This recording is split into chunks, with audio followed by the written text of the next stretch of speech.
喂，你估我知道咗個咩八卦？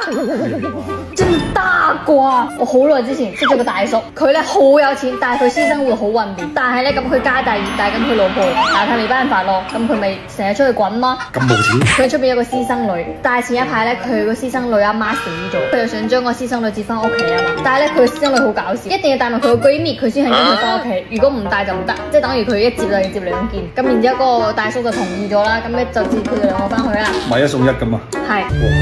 聽下聽下，好似啲粵語長片咁啊！以前嗰啲。帶佢翻屋企之後咧，佢老婆啊，同佢哋兩個相處得好唔好？成日就嘈交啊、打交啊，更加狗血嘅係佢個仔中意咗個私生女，咁佢阿媽覺得唔信啊嘛，佢係偷地拎咗個私生女嘅頭髮去做 DNA， 點知發現個私生女同個老坑冇血關係，佢個女同老爺冇關係嘅，冇關係嘅。咁炸裂！咁然之後佢個仔知道咗個私生女同佢老豆冇血關係嘛，佢就要同個私生女結婚，差啲激死個老豆。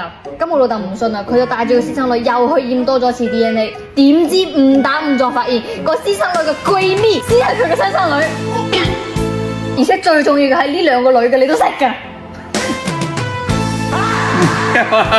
你閨蜜嚟嘅？唔係，我哋都識㗎。